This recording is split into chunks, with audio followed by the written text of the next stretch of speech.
I'm about to unlock the cheat code for you to grow your business to multiple 7 figures and beyond. And it's not what you think. So I drew this little diagram to demonstrate this theory to really show you how it works and what it is. So this is obviously a funnel. It could be a system, it could be your business, it could represent anything that you are trying to grow.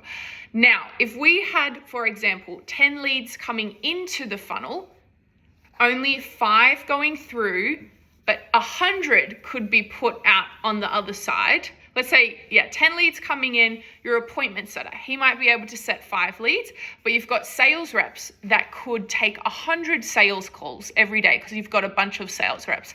And you're thinking, okay, cool. My problem is sales. Like, we're not locking in enough sales. We need more deals. We need to be closing more deals. And so it doesn't matter if you hire more sales reps here. It does not matter. It does not matter if you get more leads here. You could have 500, you could have 5,000 leads going in every day. If your appointment setting team can only schedule 5 appointments per day, that is the problem. That is called the constraint or the bottleneck of your system or your business. And that is what this whole theory is called. It's called the theory of constraints. And so this will unlock multiple 7 figures and beyond, because if you can identify this, if you can identify the exact bottleneck that is holding up your business, then the system will expand. And unfortunately, once it expands and once it grows, it's going to create another bottleneck. So once you solve the appointment setting issue and you've got 100 appointments being set to fit the 100 appointments that can go with the sales reps, then maybe you have a lead flow issue, or maybe you have then you realize you have a closing issue and your team might not be closing enough deals. And so it opens up the floodgates to what other potential constraints you have in your business.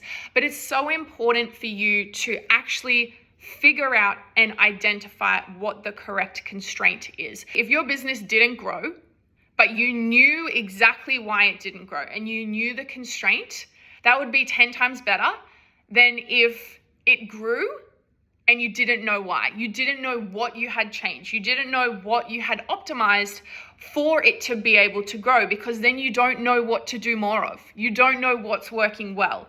And so figuring out the constraint, identifying the constraint, is going to get you so far, because then all you need to do in business is figure out what is the constraint, what is the main constraint that we need to solve right now, fix that constraint, that's going to create another constraint, and then you identify that and you solve the constraint. And so your job as the business owner and in a leadership team is to always be identifying the constraint and solving the constraint. That's all you have to do. That is your job.